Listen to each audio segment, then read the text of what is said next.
मंगलाचरण करेंगे। ओम नमः सिद्धेभ्यः जय श्री ओम नमः सिद्धेभ्यः जय श्री ओम नमः सिद्धेभ्यः। मंगलम भगवान वीरो मंगलम गौतमो गणे मंगलम कुंद कुंदाद्यो जयंधर्मोस्तु मंगलम। सर्वमंगल मांगल्यम सर्व कल्याण कारकम प्रधानम सर्वधर्माणां जयनं जयतु शासनम। जैनम जयतु शासनम जैनम जयतु शासनम। देखिए, हमारा पदस्थ ध्यान का वर्णन चल रहा था ज्ञानार्णव ग्रंथ में। सर्ग 38 हमने जो है कल समाप्त किया था। तो उसकी जो लास्ट की एक दो जो गाथाएं हम फिर से लेंगे। और कल चूंकि रिकॉर्डिंग नहीं हो पाया, इसलिए कुछ चर्चा हम वापस करेंगे। तो मैं आपको स्क्रीन शेयर करता हूं और उसमें जो लास्ट में जो क्वेश्चन बताया आचार्य ने वो बात करते हैं अपन।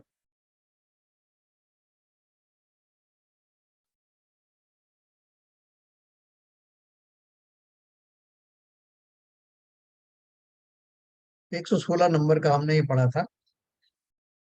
विलीनाशेष कर्माणम स्फुरन्तमति निर्मलम स्वम ततः पुरुषाकारम स्वांग गर्भगतम स्मरेत। इस इन मंत्र पदों के अभ्यास के पश्चात विलय हुए हैं समस्त कर्म जिसमें ऐसे अति निर्मल स्फुरायमान अपने आत्मा को अपने शरीर में चिंतवन करें। देखो, अपन ने कल एक बात कही थी कि हमने जो पिंडस्थ ध्यान पढ़ा था, पिंडस्थ ध्यान में हमने वो जो क्षीर सागर में स्थित वो सिंहासन के ऊपर ऊंची, कितना ऊंचा सिंहासन था, सुमेरु पर्वत के ऊंचाई के बराबर। और उसमें एक कमल, बड़ा विशाल कमल के बीचों बीच वो हमारा सिंहासन प्रकट हुआ। उसकी हमने कल्पना की और उसके ऊपर बैठा हुआ मैं, और मेरे वो कमलों में से, नाभि कमल से जो अग्नि आदि निकली, उससे जो उल्टी दिशा में, जो हृदय स्थान में जो उल्टी पंखुड़ियों वाला जो कमल था, उसमें अग्नि लगी और धीरे धीरे करके वो जलने लगा। उसके माध्यम से पूरा शरीर जला। और शरीर के जलने के बाद में फिर जो पवन वृष्टि हुई, पवन का जो वेग आया, जिसने उसको धूल को उड़ा दिया, जो कुछ भी बची हुई थी रजकण थे। और उसके बाद में जो बरसात हुई, भीषण बरसात हुई, उसमें सब कुछ धुल गया। शरीर नाम की जितनी भी चीजें थी वो सब धुलकर अलग हो गई और मैं आत्म रूप में निखर कर आ गया। ये हमने पिंडस्थ ध्यान की जो परिकल्पना की थी। अब वो मुनिराज अब ये चिंतन कर रहे हैं कि वो तो चल ठीक है, शरीर चला गया, अब जो बचा है वो क्या बचा है, वो मैं बचा हूं। मैं अर्थात आत्मा। तो बोलते हैं इस मंत्र के, इन मंत्रों के ध्यान के पश्चात या ध्यान के दौरान ही वो मुनि का चिंतन अब शरीर से हट करके उस शरीर में रहने वाले आत्म तत्व के ऊपर चला जाता है। तो बोल रहे हैं इन मंत्र पदों के अभ्यास के पश्चात विलय हुए हैं समस्त कर्म जिसमें ऐसे अति निर्मल स्फुरायमान अपने आत्मा को अपने शरीर में चिंतवन करें। और दूसरा क्या है कि जो कर्म है, नो कर्म है, सभी तो जल गए ना। जब शरीर को जलने की बात करता हूं तो शरीर में औदारिक शरीर ही नहीं, बल्कि मेरे जितने शरीर हैं, तेजस शरीर, कार्माण शरीर, वो भी जलकर समाप्त हो गए, है ना। वैसे तो हमने जो कल्पना की, उस कल्पना में हमें ऐसा लगता है कि औदारिक शरीर ही समाप्त हुआ। लेकिन यहाँ जब मंत्र पद आदि पढ़ते हैं तो उनके माध्यम से चिंतन में और प्रगाढ़ता आती चली जाती है। और वो यहाँ तक जाती है कि मेरा तेजस शरीर, कार्माण शरीर जो कर्मों से भरा हुआ था, वो भी समाप्त हो गया। अब मात्र बची है आत्मा, जो सब प्रकार से शुद्ध है। ऐसा अब चिंतन प्रारंभ होता है जो मंत्रों के माध्यम से हुआ। ऐसे अति निर्मल स्फुरायमान अपने आत्मा को अपने शरीर में चिंतवन करें। इस देह देवालय में बैठा हुआ मैं कैसा अद्भुत हूँ, सर्वज्ञ जैसा ही हूँ। इन मंत्र पदों के अभ्यास से विशुद्धता बढ़ती है और चित्त एकाग्र हो जाने पर शुद्ध स्वरूप का निर्मल प्रतिभास होता है और उस स्वरूप में उपयोग स्थिरता को प्राप्त होता है तथा बड़ा संवर होता है। देखो, इसमें एक मुख्य बात क्या है, जैसे अपन ने बोला था कल कि सरस्वती के भंडार की बड़ी अपूर्व बात, ज्यों खर्चे त्यों त्यों बढ़े, बिन खर्चे घट जात। जैसे विद्याभ्यास के बारे में किसी के यहाँ से आवाज आ रही, बंद कर लीजिए। किसके यहाँ से आ रही भाई? तो जिस तरह से विद्याभ्यास में जो जो हम उसको अभ्यास करते हैं, जो कुछ हमें ज्ञात है, हमें आता है, वो हम उसको दूसरों से शेयर करते हैं, त्यों त्यों हमारा अभ्यास, हमारा ज्ञान का जो पैमाना है वो बढ़ता चला जाता है और हमारा ज्ञान निखरने लगता है। निरंतर स्वाध्याय के द्वारा हमारी बुद्धि में सूक्ष्मता आती है, ज्ञान का क्षम बढ़ता है। जैसा अभी प्रणम सागर जी ने बहुत विस्तार से बात कही थी। तो वो जो हमारा जो सूक्ष्मता आती है, आप देख रहे हैं कि जो अभी हम 2 साल पहले 3 साल पहले जो स्वाध्याय करते थे मंदिर में, तो गोमटसार ग्रंथ को पकड़ने में, पढ़ने में और समझने में पसीने आ गए। तो क्योंकि अभ्यास उतना नहीं था, तो उसको समझने में जो है उतनी सूक्ष्म बुद्धि न होने के कारण वो सूक्ष्म बातें समझ में आती नहीं। लेकिन उसके पश्चात जो निरंतर हमारा जो निखार आता चला गया, उससे आज हम विश्वास के साथ किसी भी ग्रंथ को शुरू करते हैं, तो उसमें से जो काम की चीज है उसको निकाल पाते हैं। तो वो यही बात कर रहे हैं कि ये जो मंत्रों का अभ्यास किया, उनका डायरेक्टली तो जो फायदा होता है वो होता है, उसके अलावा उसका एक इनडायरेक्ट फायदा क्या होता है, इन मंत्र पदों के अभ्यास से विशुद्धता बढ़ती है और चित्त एकाग्र हो जाने पर शुद्ध स्वरूप का निर्मल प्रतिभास होता है। अपन आत्मा का बोलते हैं, आत्मा का चिंतन करो, आत्मा का चिंतन करो, अनंत सिद्ध का स्वरूप जो है उनका चिंतन करो। कैसे करें? हमारे स्वरूप चिंतन में आता ही नहीं। आपने कह दिया, हमने सुन लिया, लेकिन वो चिंतन इस मंत्रों आदि के अभ्यास से अपने आप ही बुद्धि में ऐसी निर्मलता प्रकट होती है कि वो स्वरूप हमको, जो कभी धुंधला धुंधला सा दिख रहा था, अब वो पूर्ण साकार होकर के दिखाई देने लगता। ये महिमा है इन मंत्रों के अभ्यास की। बाकी जो लाभ है वो तो अपनी जगह है ही। अल्टीमेटली इन मंत्र अभ्यास से मैं क्या कर रहा हूँ, क्योंकि ये सब धर्म ध्यान का स्वरूप है, और धर्म ध्यान की भूमिका से आगे निकल करके शुक्ल ध्यान में पहुंचाने वाला। तो कैसे पहुंचाएगा? इसी तरह से पहुंचाएगा। इन समस्त मंत्रों को जो भी बदल बदल करके मुनिराज करते हैं, उनके माध्यम से उनकी बुद्धि में एकाग्रता बढ़ती चली जाती है। यही हाल श्रावकों का भी होता है। भले ही वो उनसे थोड़ा पीछे रहे, लेकिन बुद्धि की एकाग्रता का जो पर्पस है वो उनका भी है। तो जितना हम इसमें नियम संयम वाले होंगे, उतनी हमारी एकाग्रता करने की सामर्थ्य बढ़ती चली जाए। इसलिए नियम संयम के बिना मंत्रों का अभ्यास भी भली भांति होता नहीं। तो देखो, तो और दूसरा उन्होंने क्या बोला, स्वरूप में उपयोग स्थिरता को प्राप्त होता है तथा बड़ा संवर होता है। बड़ा संवर होता है का अर्थ क्या है? छोटा संवर क्या होता है?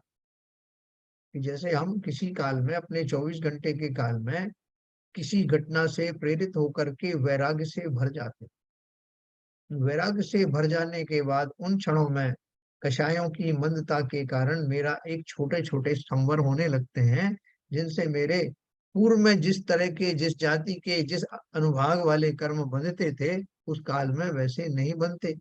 इसलिए मैं उनको छोटे छोटे संवर कहता हूँ। लेकिन ये बड़ा संवर की बात क्या है, कि अब अधिक देर तक ध्यान के टिक पाने की कारण मेरा अब वो कषायों से मंदता सहज में होने लगती है, और काफी लंबे समय तक मैं उन भावों में बना रहता हूँ। और इन्हीं भावों की, इन्हीं अवस्थाओं को बड़ा संवर कहा। और कर्मों की नजरा होती है। जब संवर होता है तो नए कर्मों का बंध रुक जाता है, और फिर भाव तो मेरे निरंतर चल रहे हैं, तो क्या होता है कि उनसे फिर जो पहले के कर्म है सत्ता में, उनसे निर्जराएं शुरू हो जाती, तथा घाती कर्मों का नाश करके केवल ज्ञान को प्राप्त हो मोक्ष को पाता है ना। आगे की स्टेज भी बता दी कि वो ऐसे ध्यानियों को अगली स्टेज की प्राप्ति भी अवश्य ही होती है। आपका जैसे संवर निर्जरा का जो मैं आपको बताता हूँ, तो इस वो एक दृष्टांत के द्वारा उसको समझना, कि जैसे हम पानी गर्म करते हैं, तो पानी गर्म करते करते वो जो है वो उबलने लगता है, 100 डिग्री सेंटीग्रेड पर उबलने लगता है। लेकिन उसी टेम्परेचर को हम थोड़ी देर तक और उसको बनाए रखते हैं, तो वो वाष्पीकृत होने लगता है, उसमें स्टीम निकलने लगती है। तो बोलते हैं 100 डिग्री सेंटीग्रेड कई बार पानी है, और उसमें कुछ क्षण और रखने के बाद में उसमें से वाष्पीकरण शुरू हो जाता है। उसी प्रकार संवर के योग्य भावों को टिकाए रखने में उसमें जो जो स्थिरता आती है, त्यों त्यों सत्ता में स्थित कर्मों की निर्जराएं भी शुरू हो जाती हैं। तो इन दोनों स्थितियों के लिए आवश्यक एकाग्रता और धैर्य मंत्रों के चिंतन से प्रकट होता है। इसलिए ये बहुत काम के हैं ये मंत्र, है ना। अभी वो जो बाबा बोलता है ना, बाबा रामदेव, कि अगर जो है आपको कपाल भाती करते करते आप थक जाएं, या आप थक जाएंगे मतलब बोर हो जाएं, तो आप जो है वो अनुलोम विलोम करना, उससे थक जाओ तो वो तीसरा वाला करना, चौथा करना। तो उसका कहने का अर्थ क्या है उनका, कि उन आसनों के फल तो होंगे ही होंगे, साथ में आपको वो विविधताओं के कारण, वो वैरायटीज के कारण में आपका मन भी मनोरंजित होता रहता है। क्योंकि अभी हम प्रारंभिक भूमिकाओं में है ना, तो बहुत जल्दी बोरियत होने लगती है। इसलिए न केवल हमारी दशा में, बल्कि किंचित मुनियों की दशा में भी बदल बदल के मंत्रों को पढ़ने से दो तीन फायदे होते हैं। एक तो मन जो है वो, भले ही आप इसको विकल्प ध्यान कह सकते हैं, लेकिन एक तो मन बाहर के विषयों में नहीं जाता। दूसरी बात ये, जैसा अपन ने पढ़ा था, उनमें से कितने ही मंत्र ऐसे हैं जिनको अनजाने में ही उन मुनियों के पढ़ने से उनको बहुत सारी रिद्धियां मिल जाती हैं। क्रूर जो क्रूर जीव आदि हैं, वो सब जो है वो उपशम को प्राप्त होते हैं। ये सब सहज में होता है, वो तो अपने बदल बदल के अपने कर रहे हैं आगे जाने के लिए, तो ये सहज में प्राप्त हो जाता है। और जो विद्याधर आदि हैं, वो उनको विशेष मंत्रों को, इन्हीं में से किसी विशेष मंत्रों को विशेष मंतव्य के लिए साध लेते हैं। फिर अपन ने पढ़ा कि अल्टीमेटली मोक्ष को पाते हैं। इस प्रकार यह मंत्र पदों का ध्यान मोक्ष का महान उपाय है, और लौकिक प्रयोजन भी इससे अनेक प्रकार के सिद्ध होते हैं। अणिमा महिमादिक रिद्धियां प्राप्त होती हैं, परंतु मोक्ष के इच्छुक मुनियों को इनसे कुछ प्रयोजन नहीं है। कल भी अपन ने ये बात करी थी ना, कि ये जो मंत्र है, इनमें से बहुत सारे मंत्र ऐसे हैं जो विद्याधर भी उनको सिद्ध करते हैं, जो श्रावक आदि हैं वो सिद्ध करते हैं, अपने कुछ प्रयोजनों के लिए करते हैं। वो प्रयोजन भी बहुत ज्यादा ऐसे नहीं होते कि जो और लौकिक विषयों की वांछा के लिए होते हैं, लेकिन फिर भी कुछ होते हैं, जैसे युद्ध में जीतने के लिए, शत्रु सेना को स्तंभित करने के लिए, फिर शत्रु पर विजय प्राप्त करने के लिए, सामने वाले को जो है वो भ्रमित करने के लिए, ऐसे बहुत सारी विद्याएं होती हैं।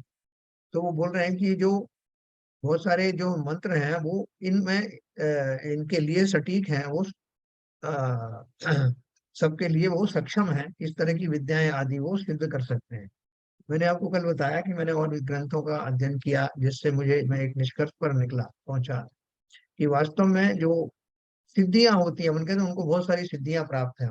सिद्धियां प्राप्त का अर्थ क्या है, कि उन्होंने बहुत सारी रिद्धियों को सिद्ध कर लिया, या बहुत सारी विद्याओं को सिद्ध कर लिया, या बहुत सारे मंत्र सिद्ध कर लिए।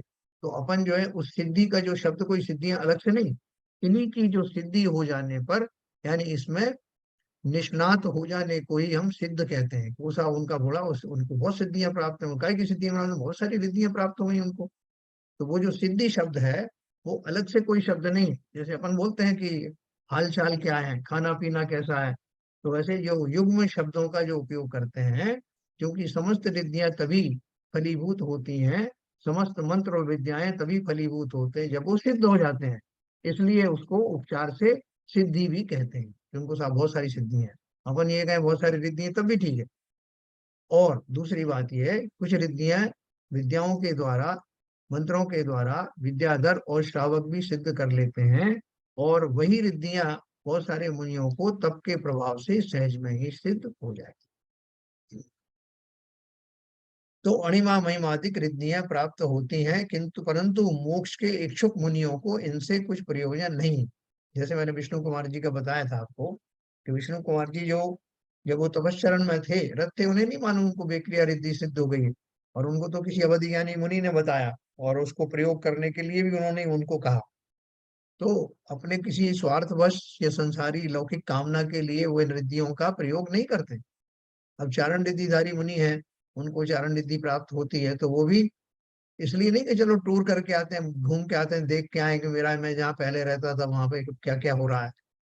उन रिद्धियों का ऐसा दुरुपयोग नहीं किया जाता। वो रिद्धियां प्राप्त ही ऐसे मुनियों को होती हैं जिनको इस तरह की लौकिक प्रयोजनों को साधने का भाव भी नहीं आता। तभी तो वो गए चारण रिद्धिधारी मुनि, और उन्होंने सिंह के वेश में महावीर स्वामी के जीव को संबोधित किया।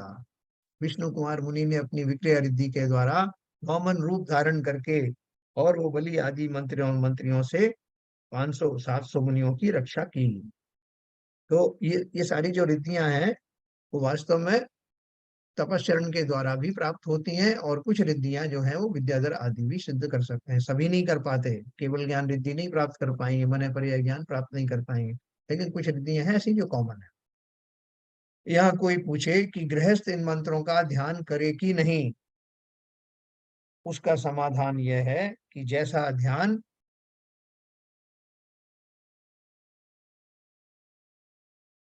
मुनि के होता है वैसे गृहस्थ के तो होता ही नहीं, परंतु जो अपनी शक्ति के अनुसार धर्मार्थी होकर ध्यान करे तो शुभ फल की प्राप्ति होती है। लौकिक प्रयोजन विषय कषाय साधने के लिए, आकर्षण विद्वेषण उच्चाटन मारण आदि के लिए करने का मोक्ष मार्ग में निषेध किया है ना। जैसे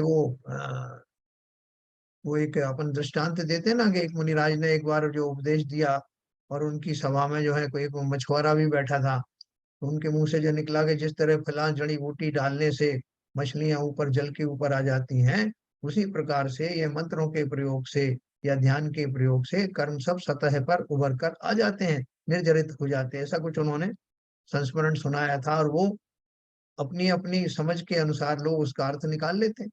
वो मछुआरे ने समझ लिया कि जड़ी बूटी का नाम बहुत अच्छा बता दिया, उससे मैं मछलियां पकड़ूंगा और बेचूंगा। तो जैसे उसने उसका दुरुपयोग किया, कालांतर में मुनिराज को तो पता भी नहीं था कि ऐसा कोई दुरुपयोग भी कर सकता है। तो उसी प्रकार से इस मंत्र लोक में जितने मंत्र दिए हैं, वो इतने समर्थ हैं कि वो किसी को आकर्षित करने के लिए, किसी को विद्वेष भाव से कुछ प्रयोग उसके ऊपर करने के लिए, उच्चाटन आदि करने के लिए, ये सब प्रयोग में लाए जा सकते हैं। तांत्रिक इन विद्याओं का उपयोग करते हैं, लेकिन धर्म के मार्ग में चलने वाले धर्म ध्यानी जीवों को इनके सदुपयोग का ही भाव आता है, और आना भी चाहिए। ठीक है, क्योंकि हमें तो मोक्ष जाना है, उसके लिए हम जो ये सब कुछ कर रहे हैं, हमें उन मंत्रों का दुरुपयोग नहीं करना। इस प्रकार से हमारा ये प्रकरण मंत्र लोक वाला आज पूरा हुआ। तो इसका एक सारांश है कि गृहस्थों को मंत्रों का ध्यान अवश्य करना चाहिए। बोले अभी तो आप मुनियों का कह रहे थे कि मुनियों को ध्यान करना चाहिए, उनको कह रहे थे, तो गृहस्थ ही तो मुनि बनेंगे ना। हमारे अंदर में जब ऐसी भावना प्रबल रूप से जागृत होगी, तो हम ही गृहस्थ से निकल करके श्रावक, और श्रावक से बढ़ करके मुनि बनेंगे, बनना ही है। इसके अलावा कोई विकल्प नहीं। मुनि बने बिना तो किसी को मुक्ति आज तक हुई नहीं। लेकिन गृहस्थ दशा में प्रारंभ में आप एक चीज और देखेंगे कि शुरू शुरू में हमारी कुछ इच्छाएं हुआ करती थी। हमारी जैसे जैसे अवस्था बदलती रहती है, छोटा बच्चा होता है, उसको खिलौनों से खेलने का भाव आता है, उसकी वही दुनिया होती है।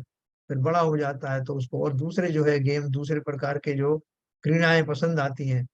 युवा होने के बाद, वृद्ध होने के बाद भी फिर धीरे धीरे बहुत सारी चीजें छूट जाती हैं। कह रहे साहब अब हमें इससे क्या करना। तो वो दो कारण से, एक तो हमारी शारीरिक अवस्था के कारण, और दूसरी मानसिक अवस्था के कारण। बहुत सारे जीव ऐसे भी होते हैं कि जिनका शरीर तो जर्जर हो जाता है, लेकिन मन से अभी वो वासनाएं छूटती नहीं। लेकिन हम ये मान के चल रहे हैं कि ऐसी दशा आ गई है कि भले ही शरीर युवा भी हो या वृद्ध भी हो, दोनों ही दशाओं में अब उन भोगादि की वस्तुओं में उतना अट्रैक्शन रहा नहीं, आकर्षण रहा नहीं। तो नहीं रहा, तो मेरा मंत्रों साधना का प्रभाव वो भी बदल जाएगा। पहले मैं सोचता हूँ कि ये मंत्र अच्छे मिल गए, अब मैं अपने बॉस को जो है थोड़ा वशीकरण से वश में कर लूंगा, जैसा चाहूंगा वैसा हो जाएगा। आसपास के जितने मेरे कलीग्स हैं उनको भी मैं ऐसा कर लूंगा, और जिसने मेरे साथ वो कुछ किया उसको ये मंत्र छोड़ करके उसको स्तंभित कर दूंगा। तो वो भाव शुरू शुरू में आ सकते हैं, लेकिन ज्यो ज्यो हमारी धारणाएं बदलने लगती हैं, हमें थोड़ा किंचित वैराग्य सा होने लगता है कि इन सब में क्या धरा है। दो चार प्रमोशन भी हो गए, अगर दो चार कुछ हमें धन आदि की प्राप्ति भी हो गई, तो इससे क्या हो जाने वाला है। जब ऐसे भाव आने लगते हैं, तो उन मंत्रों को के माध्यम से अर्जित की जाने वाला लक्ष्य भी बदलने लगता है, और फिर उन गृहस्थों का लक्ष्य हो जाता है मात्र अपना ज्ञान का क्षयोक्षम बढ़ाना, अपनी एकाग्रता को बढ़ाना, दैनिक जीवन में अपने धैर्य को बढ़ाते चले जाना, और अंततोक्त्वा केवल ज्ञान के समकक्ष आने के लिए अपने भावों में उतनी स्थिरता लेकर आना। अब हमारा उद्देश्य बदल गया। अब हमें उन सब चीजों में आकर्षण रहना भी नहीं चाहिए कि चलो भाई साहब आज बहुत बढ़िया पिक्चर लगी, चलो मैं आपको वहां ले जाऊं, नृत्य दिखाने ले चलता हूँ। ये सब भाव बदल जाते हैं। तो देखो, अब हम अगले उसमें प्रवेश करने जा रहे हैं, जो धर्म ध्यान का ही और थोड़ा ऊंचा निखरा हुआ रूप है रूपस्थ ध्यान के बारे में हम पढ़ने जा रहे हैं। तो देखो, इसमें आखिरी जो अडिल्य लिखा है ये मैं आपको और पढ़ता हूँ। अक्षर पद को अर्थ रूप ले ध्यान में, जो ध्यावे इस मंत्र रूप एक तानु में, ध्यान पदस्थ जो नाम कयो मुनिराज ने, जे या में है लीन लहे जिन निज काज ने। जो इसमें लीन हो जाते हैं इन मंत्र पदों में, वो वास्तव में अपने निज का कल्याण अवश्य ही कर पाते। इति शुभ चंद्राचार्य विरचिते योग प्रदीपाधिकार स्वरूप ज्ञानार्णवे पदस्थ ध्यान वर्णनम नामाष्ट त्रिशम प्रकरणम, है ना। ये हमारा 38 नंबर का सर्ग संपन्न हुआ, और अब अपन पढ़ेंगे रूपस्थ ध्यान का वर्णन। देखो, अब रूपस्थ ध्यान में क्या था, अपन ने जो अभी जो पदस्थ ध्यान पढ़ा उसमें बहुत सारा चिंतन था, बहुत सारी बातों का चिंतन था। विशेष रूप से हम उन मंत्रों पर कंसंट्रेट करते थे, उसमें जो भी आता था पंच परमेष्टि आए तो उनकी चिंतन होता था। लेकिन यहाँ जो रूपस्थ ध्यान है, इसमें मुख्य रूप से अरहंत भगवान का ध्यान किया जाए, फिर रूपातीत में जो है सिद्ध भगवान का चिंतन किया जाए, है ना। अभी सुनना तो आपको और आनंद आएगा, क्योंकि हम शनै शनै जिस भूमिका की ओर बढ़ रहे हैं, जिस विशेष महिमावान व्यक्तियों की हम चर्चा करने वाले हैं, वो हमारे आनंद को बढ़ाने वाला और हमारी एकाग्रता को द्विगुणित करने वाला। तो ये इस तरह का रूप ध्यान का वर्णन अपन शुरू करते हैं। इसमें 8 शुरू में श्लोक दिए हैं, मैं 8 श्लोकों को पढ़ के आपको सुनाऊंगा। देखो, साथ साथ जो है इनको जो संस्कृत की जहां जहां आपको कोई श्लोक मिले, गाथाएं मिले, एकांत में जब आप स्वाध्याय करें तो उनको पढ़ने का अभ्यास भी करना। कई बार क्या है कि वो संस्कृत में या प्राकृत में लिखे हुए श्लोकों में से ऐसा रहस्य निकलता है कि हमको उसको पढ़ने मात्र से बहुत प्रसन्नता होती है। जैसे हमारे भक्तामर स्तोत्र है, संस्कृत में लिखा है, तो बहुत सारे लोगों को हिंदी में उसमें उसको इतना आनंद नहीं आता जितना उस संस्कृत में पढ़ने में आनंद आता है। तो ऐसे ही आप देखेंगे कि इनमें से बहुत सारा का शब्दों का तो मर्म आपको जैसे शब्दों से बाहर उनका अर्थ बाहर निकलता हुआ दिखाई देगा। तो रूपस ध्यान का पढ़ते हैं।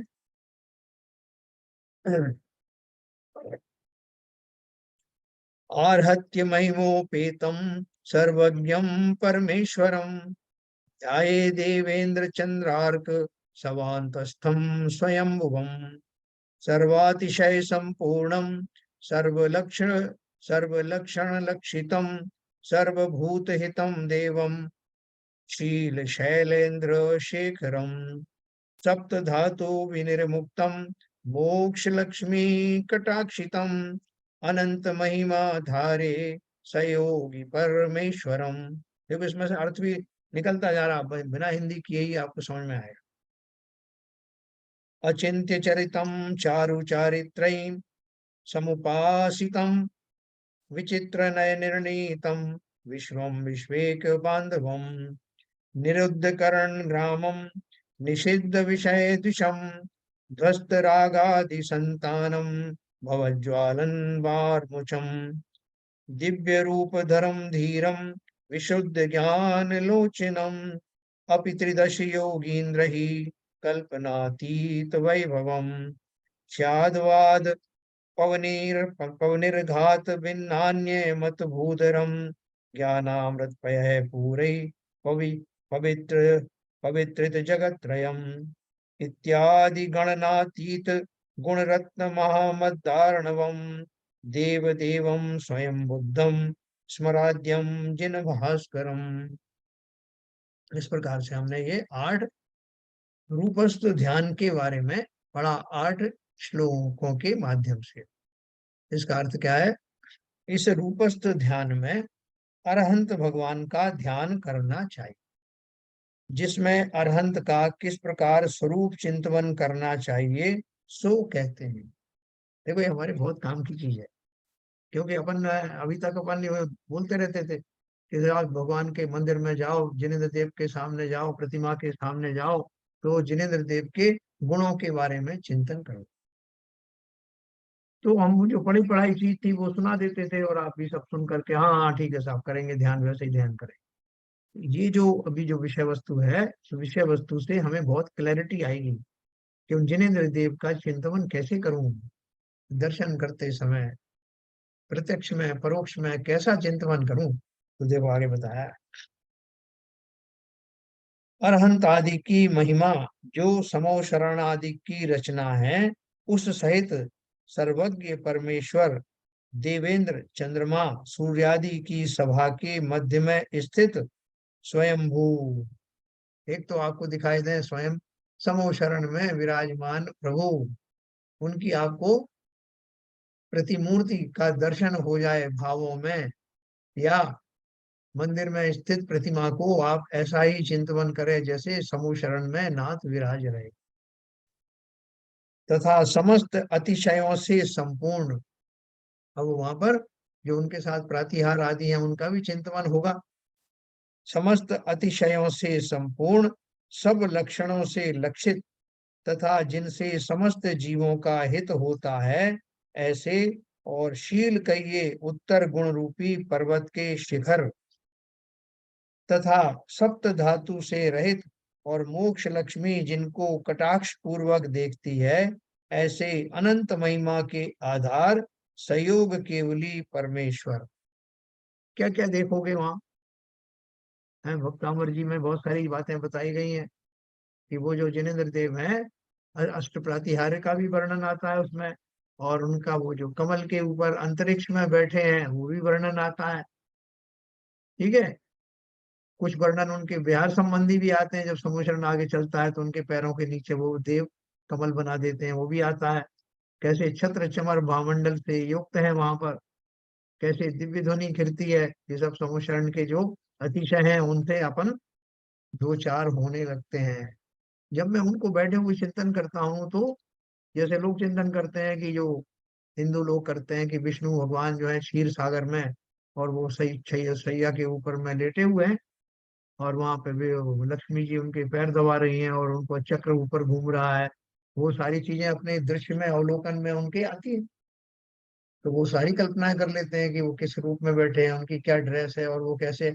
ऐसे ही उसी तरह से हमें अपने शास्त्रों में बताए हुए तरीकों से अष्ट प्रातिहार से सुसज्जित और अनेक लक्षणों के धारी छत्र चमर भामंडल मारवारी, ये तो वो प्रातिहार्य मनहारी, उन सबका की कल्पना लेकर के आना।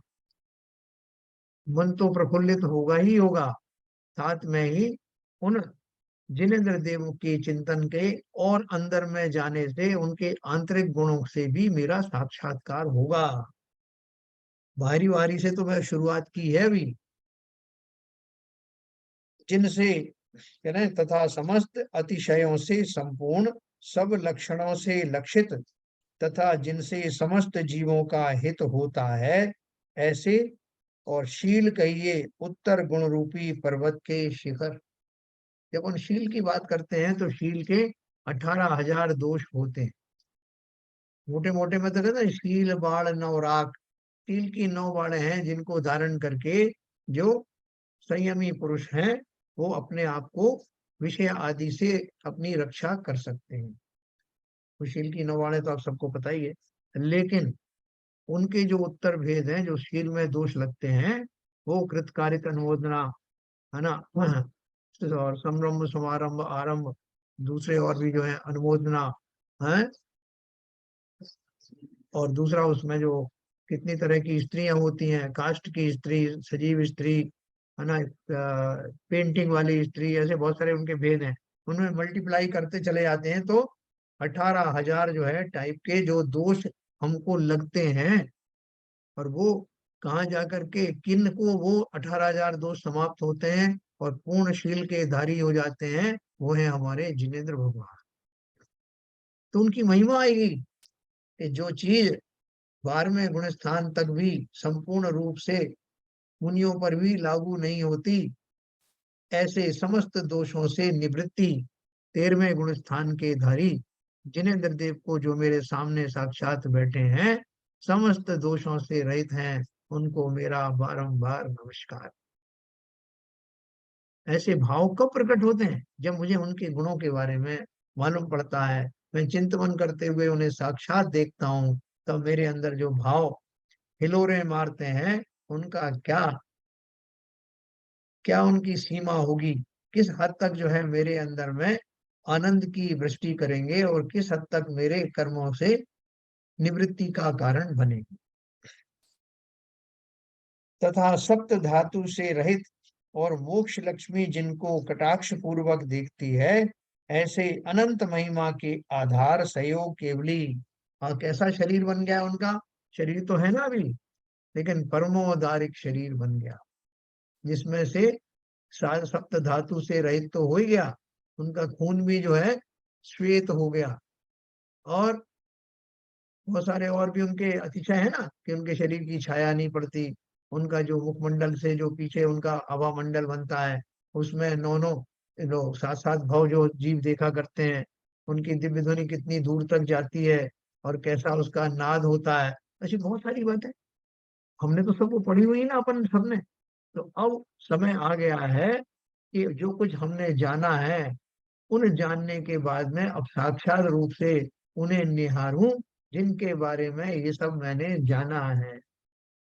सप्त धातुओं से रहित वो सुंदर शरीर, है ना, और जिसमें क्या है, सप्त धातु से रहित परमोदारिक शरीर तो हो ही गया, और स्वर्णिम शरीर के धारी उनको अनंत महिमा के आधार सहयोग केवली, अभी वो सहयोग केवली है ना, बाद में अयोग केवली बनने वाले हैं।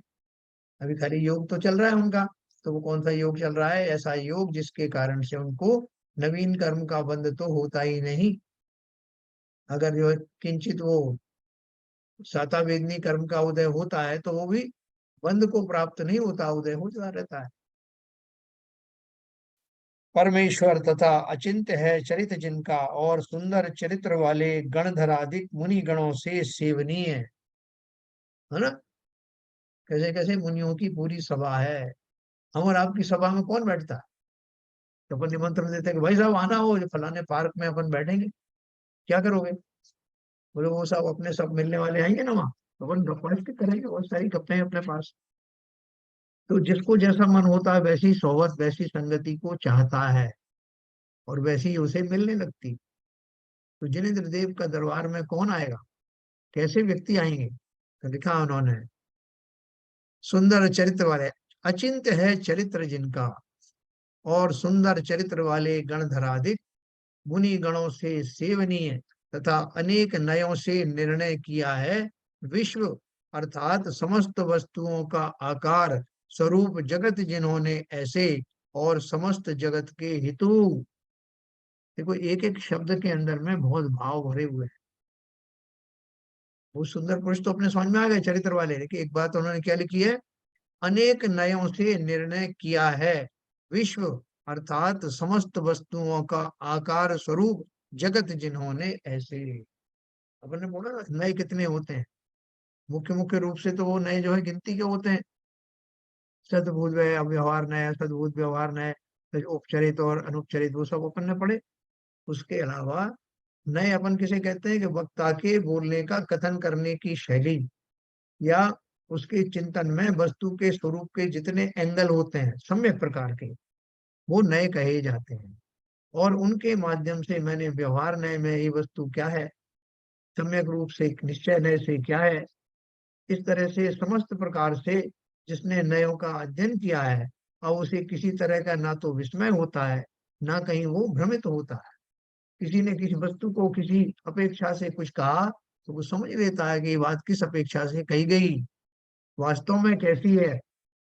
ऐसी ऐसे नयों में पारंगत जीव वहां विराजमान है समूह शरण में।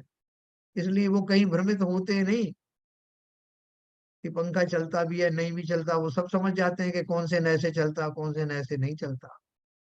वस्तु के संपूर्ण स्वभाव को, स्वरूप को, जगत के स्वरूप को भली भांति जानने वाले वो समस्त जीव वहां एकत्रित होते हैं समूह शरण में। तो देखो बहुत सारे लोग जो हैं वो जब अर्घ चढ़ाते हैं भगवान का, तो उनका जो मोक्ष कल्याणक का पढ़ते हैं, मोक्ष का जो अर्घ चढ़ाते हैं, तो उसके साथ में कहते हैं भगवान के मोक्ष कल्याणक की जय, भगवान के समूह शरण की जय।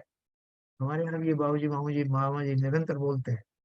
उसमें बहुत भाव भरा हुआ है कि मैंने उस माध्यम से उन भगवान को उस रूप में भी जान लिया है, देख लिया है, दर्शन कर लिए।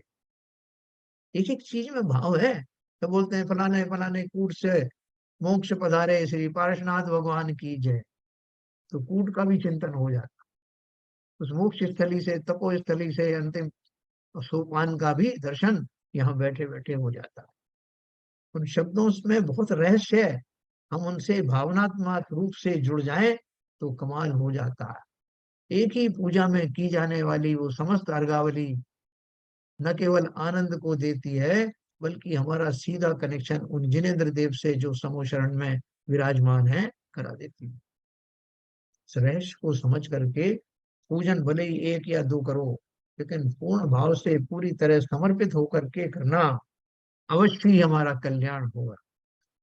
तो देखो आगे क्या लिखा है उन्होंने,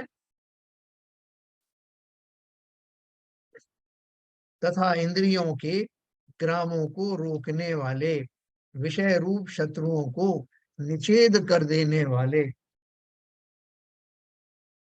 तथा रागादिक संतान का कर दिया है नाश जिन्होंने, ऐसे और संसार रूपी अग्नि के बुझाने को मेघ के समान, तथा दिव्य रूप के धारक, धीर अर्थात शोभ रहित, निर्मल ज्ञान ही जिनके नेत्र हैं, ऐसे देव और योगीश्वरों की कल्पना से अतीत है विभव जिनका, ऐसे है ना। और भी उनके बारे में अपन ने सोच रहे हैं, किनके बारे में, जिनेन्द्र देव के बारे में, अरहंत के बारे में। इंद्रियों के ग्रामों को रोकने वाले, विषय रूप शत्रुओं को निषेध कर देने वाले, तथा रागादिक संतान का कर दिया है नाश जिन्होंने, ऐसे और संसार रूपी अग्नि के बुझाने को मेघ के समान। देखो शुरू शुरू में तो हमको लगेगा कि ये चिंतन जो है, मैं शास्त्रों में लिखा है इसलिए मैं ऐसा पढ़ रहा हूँ कि उन्होंने ऐसा ऐसा किया, लेकिन हमारे भाव वैसे नहीं बनते। तो आपने कह दिया साहब, तो मैंने वो लिस्ट सामने रख ली हुई है, और वो सारे गुण उनका मैं सोचता रहता हूँ कि हाँ ये गुण है उनके अंदर है, लेकिन वास्तव में वो भाव अंदर से आते नहीं, और न आने के कारण मुझे वो आनंद भी प्राप्त नहीं होता। तुम कहते साहब, आप तो बोल रहे थे पूजन में बड़ा आनंद आता है, लेकिन हमें तो ऐसा लगता नहीं, तो हम पूजन पे पूजन पढ़ते चले जाते हैं इस आशा में कि आनंद आए या ना आए, कम से कम मेरी गिनती तो पूरी हो जाए।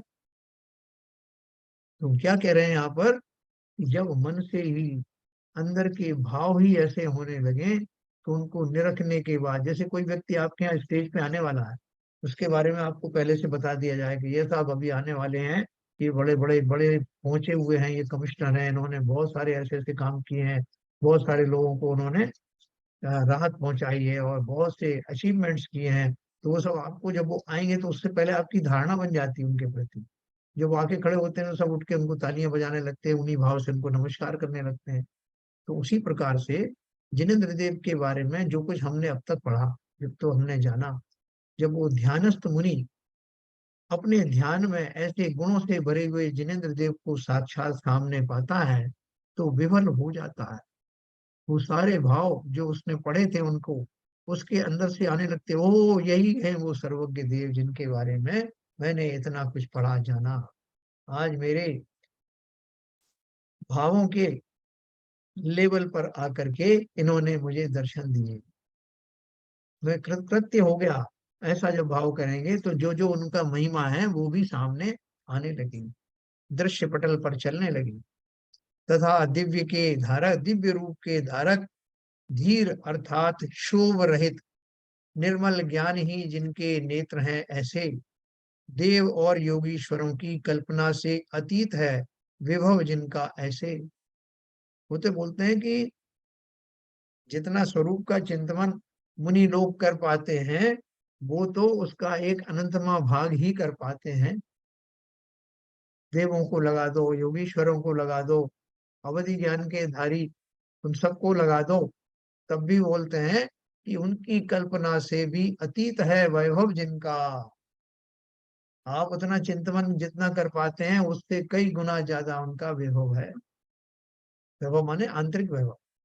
तथा शाद्वाद रूप वज्र से खंडे हैं अन्य मत रूपी पर्वत जिन्होंने, ऐसे जो जो और दूसरे मत मतावलंबी हैं उनके बहुत सारे जो उनके तर्क होते हैं, जिन तर्क से वो सिद्ध करते हैं कि जो ईश्वर कर्तावादी होता है, या जो जिसने बनाया है वो कोई ईश्वर नाम की कोई चीज है, उसको मेंटेन करने वाले कोई दूसरे भगवान है, उसको सर्वनाश करने वाले प्रलय लाने वाले शंकर अलग हैं। ऐसा जिन्होंने अपने तर्कों के द्वारा किन्हीं मतों की स्थापना की है, उन सभी मतों को अपने तर्कों के द्वारा खंडित करने का सामर्थ्य जिनमें है, उस सामर्थ्य की जो शाद्वाद रूपी जो वाणी है, ऐसी वाणी के धारी वो जिनेंद्र देव है ना। शाद्यात के माध्यम से हम बहुत सारे भ्रमों को तोड़ सकते हैं।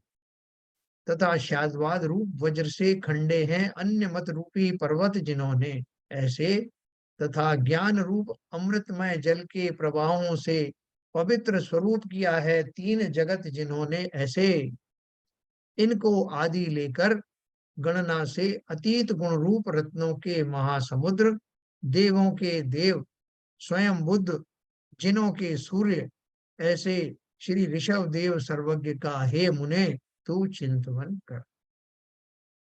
ऋषभ देव की बात क्यों लिखी नंददेव ने? आइए मैं आपसे प्रश्न पूछूंगा।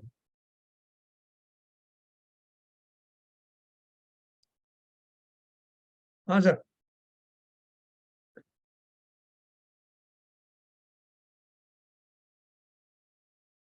कोई बताइए कि इसमें ऋषभ देव की बात क्यों गई कि सब सबको ये जो भी मंत्र को ये रूपस ध्यान के धारी हैं मुनिराज हैं, उन सबको ऋषभ देव को ही का ही चिंतन करने की बात कही गई है या कुछ और बात? हाँ बताइए सीवीजन अब साहब। म्यूट म्यूट हो सीवीजन साहब। भाई ऋषभ देव जी को तो एक प्रथम तीर्थंकर हैं, हाँ इसलिए उनका बोला गया है। ये तो सभी तीर्थंकरों पर लागू होते बहुत बढ़िया। हैं। जो जो गुण हैं, सर्व गुण तो अनंत गुण तो सभी तीर्थंकरों में हैं। जी प्रथम तीर्थंकर हैं, इसलिए उनको पूज्य मान के बात कही गई है सांकेतिक रूप से। बिल्कुल ठीक, बहुत बढ़िया। हाँ तो ये हमने जो पदस्थ ध्यान पढ़ा और ये रूपस्थ ध्यान अब पढ़ रहे हैं, इसमें कुछ फर्क महसूस हो रहा है अब?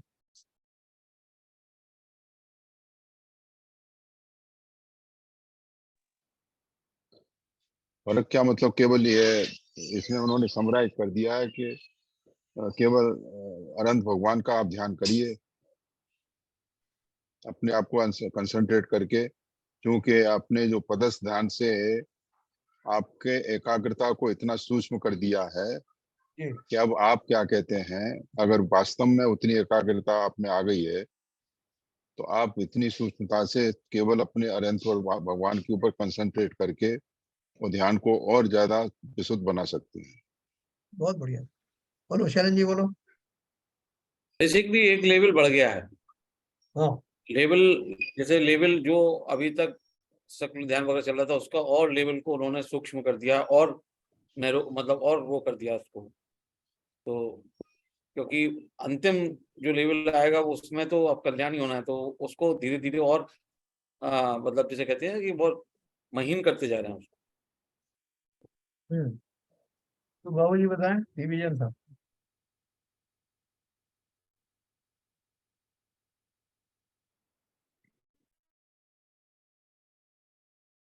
तो आप अनम्यूट करिए। बाबू जी शायद मोबाइल से कोशिश कर रहे हैं वापस एक बार और, 2 जगह हैं लोग। अच्छा, ओके, चलो हेलो। तो कहिए। हाँ बोलिए।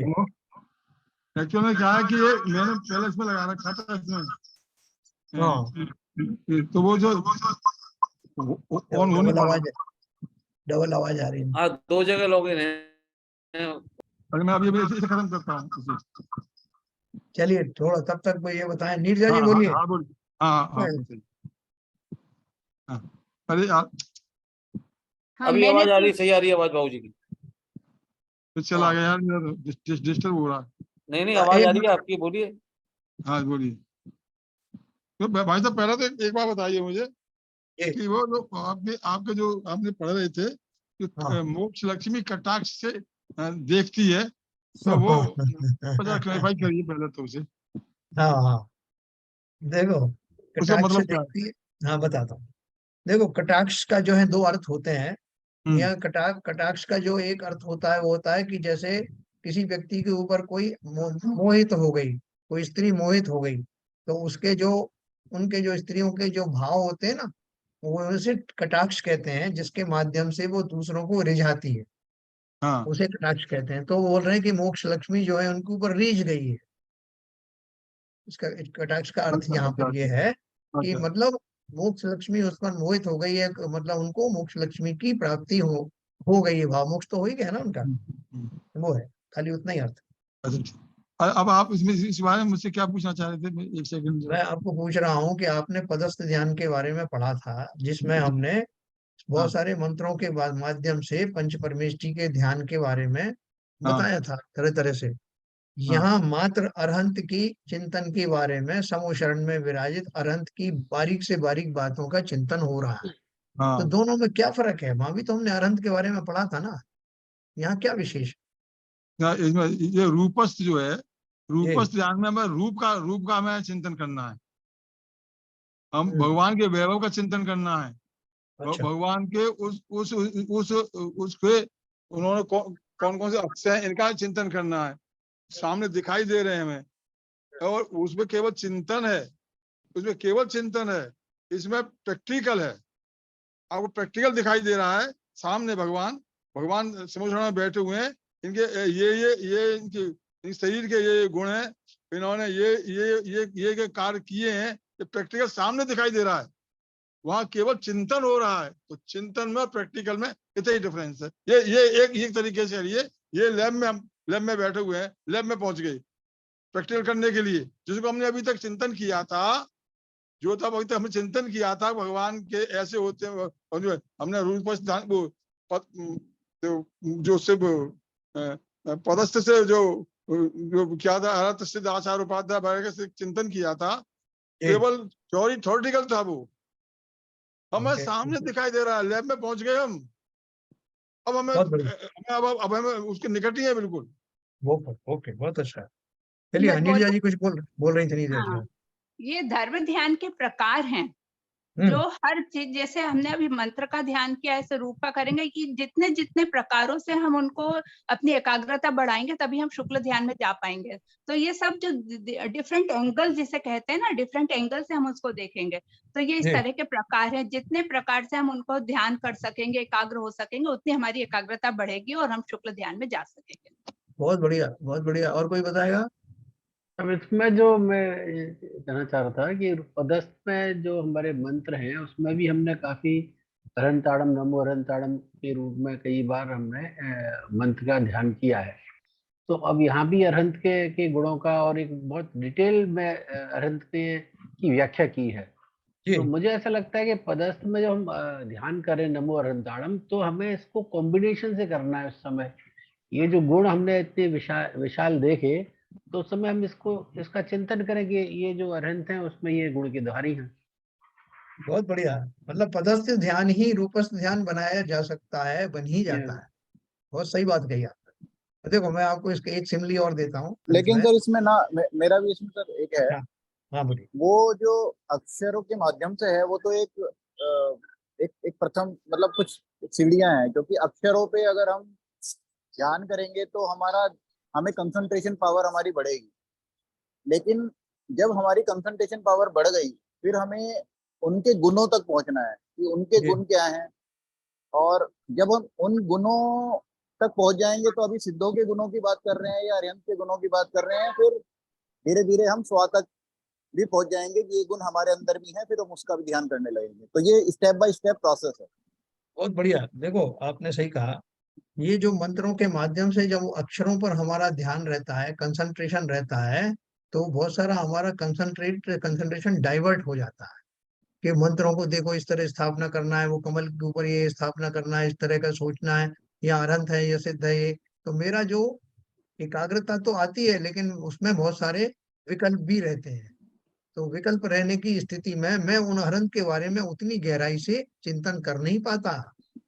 पंच परमेष्ठी हैं। अभी जैसे हम ग्रुप फोटो देखते हैं, एक ग्रुप फोटो में हम भी खड़े हुए हैं, तो ग्रुप फोटो में किसी ने कहा साहब आप कहाँ हैं, बोले "सर, ये ग्रुप में है"। तो अब उसमें आप ढूंढो वो एक एक चीज। हाँ ये मैं खड़ा हुआ हूँ, थोड़ा धुंधला सा दिख रहा हूँ। तो उतने बड़े ग्रुप में मैंने उसकी खोज की और सारा अपना जो उपक्रम है उसको ढूंढने में ही लग गया। लेकिन अगर मैं उसको उसकी बजाय वो जो क्लोज क्या बोलते हैं क्लोजअप, क्लोजअप में मैं उसमें देखूंगा कहीं, तो मैं अपने को बहुत सर्वांग रूप से देख पाऊंगा। ये मेरा चश्मा है, ये मैं खड़ा हूँ, देखो मैं कैसी एज लग रही है, मेरा चेहरा कैसा दिख रहा है, इस समय मेरे ऊपर भाव कैसे आ रहे हैं। अब मैं उस ग्रुप से हट करके अपने क्लोजअप में और ज्यादा गहराई तक और विस्तार से जाने लगता हूँ। तो ऐसे जो मंत्रों के माध्यम से परमेष्ठी थे वो ग्रुप में थे।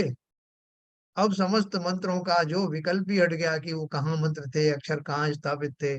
उसकी बजाय अब मैंने अपनी सारी ऊर्जा उन एक जिनेन्द्र देव के समीप इर्द गिर्द लगा दी। तो अब अवश्य ही उसका जो फल है वो भी अधिक मिलने वाला है।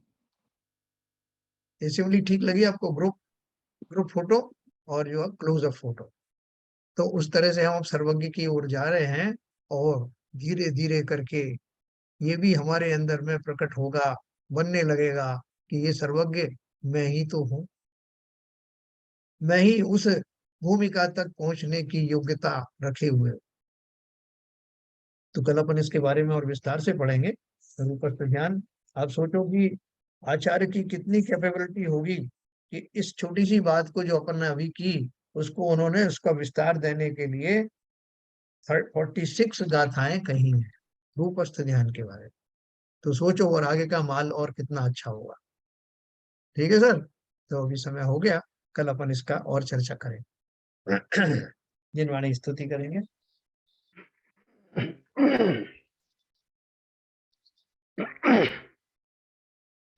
मिथ्यातम नाश वेको ज्ञान के प्रकाश वेको अपर भास वेको भानु शिव खानी है।